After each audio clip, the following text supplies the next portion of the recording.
Alors, pour la deuxième partie de notre vidéo de Ionic Equation, nous allons une question de Cambridge concernant ce topic-là. Première question qui nous prend, c'est une question dans le papier de novembre 2020, toujours ce papier 2. Ici, il nous construct une Ionic Equation pour la réaction entre aqueous copper sulfate et metal magnesium. L'avantage, c'est qu'il est infini de nos chemical equation, mais what is missing, c'est ban state symbols. Comme on dit, God ban steps qui m'ont expliqué dans la première vidéo concret quand je peux faire une ionic equation. Ce qui veut dire qu'en d'autres mots, nous pourrions écrire sa chemical equation là, mais nous pouvons mettre ce state symbol en step 1. Donc,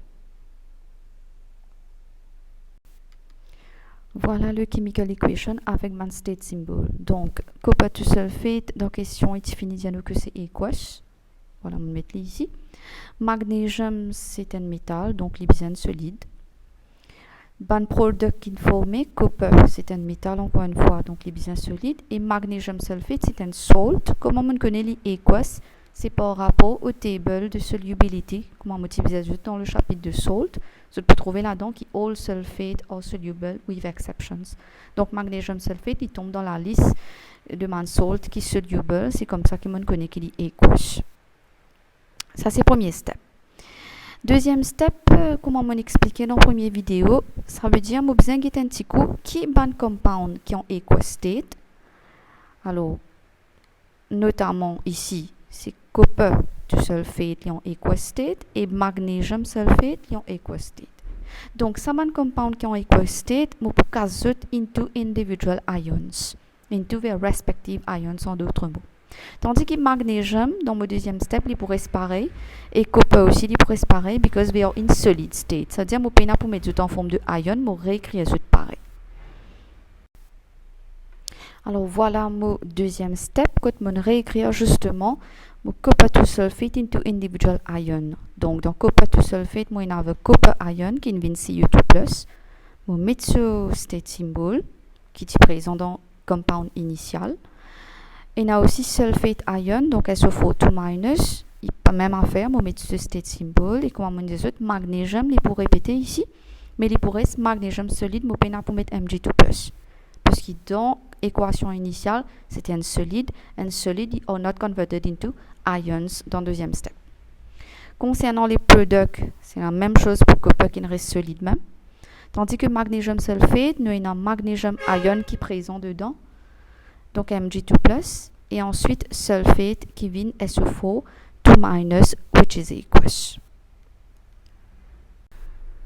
La troisième step maintenant, c'est cancelling of spectator ions. En d'autres mots, je get la ligne de reactant et la ligne de product, je check un petit coup qui est un élément qui est identique entre les deux. Alors, je trouve the only thing qui est identique, c'est le sulfate ion. Moi, il y a un sulfate ion ici dans le reactant et un sulfate ion ici pareil equals to, donc identical. Only the identical element can be cancelled out. Donc il me peut dire même si ici mon copper et dans product mon copper, c'est pas la même chose parce que copper qui dans le reactant il y a un aqueous state, il y a un ion, tandis que copper qui dans product, il y a un solide, il y a un atome. Donc je ne peux pas canceller. Dernier step, je peux écrire tout un élément qui reste.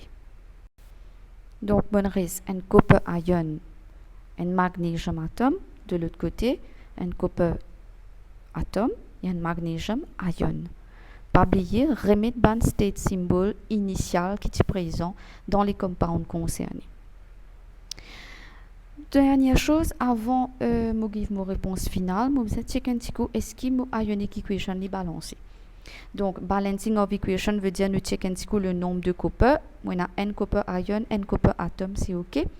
Un magnesium atome, un magnesium ion, c'est balancé. Et dernière chose, something qui m'a pas habitué faire quand on écrit chemical equation, je besoin de check si ban charges balancé. Charges veut dire le petit chiffre qui est présent en haut. Alors, sur copper, moi il y a 2+, je fais une positive 2. Sur magnesium, mon veut dire 0. On ajoute les deux ensemble, ils donnent moins un total de 2. Ici, sur copper, mon veut dire 0. Sur magnesium, 2+ veut dire plus 2. Et quand on ajoute les deux ensemble, il donne moins un total de 2. Donc dans ce cas-là, il est balancé, je n'ai aucun changement pour me faire. This is my final answer. Pour ce deuxième exemple, on prend la question de juin 2020, une question qui tombe dans papier 2 toujours. Donc, qui fait un peu focus là parce qu'il dit un way of asking une question concernant ionic equation. Ici, il peut dire nous, powdered zinc is added to aqueous chromium ion. L'infini de nous ion qui est concerné. Il ne peut pas de nous compound là, ce nom, il peut de nous une partie du compound. Ça veut dire juste la partie chromium qui peut de nous. Il ne peut pas dire nous qui salt qui est formé ici. Et il ne peut pas de nous product non plus. Alors, construct an ionic equation with state symbols for this reaction. Donc, la première chose à faire, on va l'identifier le reactant. Reactant, ici, c'est le powdered zinc. Powdered zinc veut dire, donc, il y a un powder, ce qui veut dire qu'il y a une solide. Et le aqueous chromium ion, je vais mettre compound là complètement, je vais mettre 10 la partie qui de moi, donc CR3+ comme étant le reactant et it is in aqueous state. Pour un product informé, ici c'est un exemple d'une displacement reaction. Je ne vais pas attendre moi dessus parce que le but de sa question, c'est plutôt pour montrer comment nous balancer une ionic equation.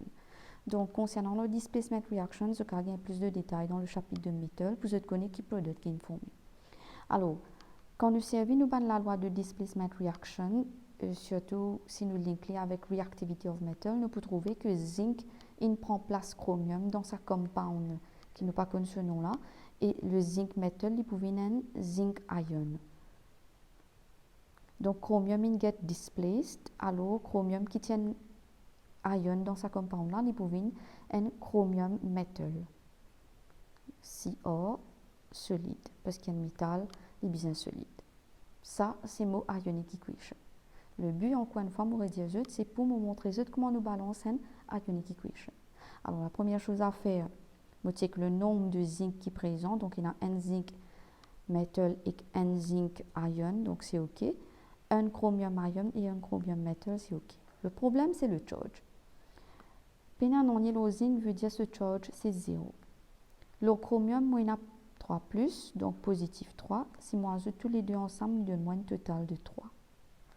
Tandis que ici, moi, il y a 2 plus le zinc, donc positif 2.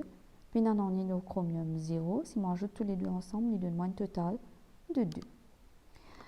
Ce qui veut dire, en d'autres mots, que sa ionic equation là, il n'est pas balancé. Et si je donne sa réponse là pour l'examen comme tel, je pas que je des points. Je tout le temps besoin assurer que cette ionic equation, les balance en termes de charges, un petit détail qui souvent mes élèves, je oublié de checker. Parce que pour chemical equation, nous pas habitués à faire. Donc, pour ionic equation, je oublié de faire. Mais il est très important pour nous gagner le full mark. Ici, qui nous a fait, nous avons le least common multiple de 3 et 2. Donc, qui ça des chiffres là, qui common multiple qui est là, en commun, c'est 6. Comment on fait 3, 26, on besoin faire x 2. On fait 2, 26, on besoin faire x 3. Donc, en d'autres mots, comment on peut faire ça? Chromium 3 positif là, 26. On peut mettre 2 devant lui. Pour le zinc, on met 3 devant lui. Parce que 2 chromium ion veut dire 2 fois 3, il fait 6. 3 zinc ion, 3 fois 2, il fait 6. Mais étant donné qu'il y a une balance de charges, nous devons recheck le nombre de ions et atomes des deux côtés. Si moi, il y a 3 ions de zinc, moi, il y a 3 atomes de zinc dans le côté reactant. Si moi, je mets 2 ions de chromium, moi, je vais mettre 2 atomes de chromium dans le côté du product. Maintenant, nos ionic equation est balancée et this is our final answer. Voilà, c'est tout comme exemple qui me prend pour aujourd'hui. Si je tenais quelconque question, quelconque commentaire à faire, je suis capable de commenter le YouTube page là. Ou bien, sinon, je peux link une Facebook page, je suis aussi capable d'envoyer un message là-bas si je tenais quelconque requête.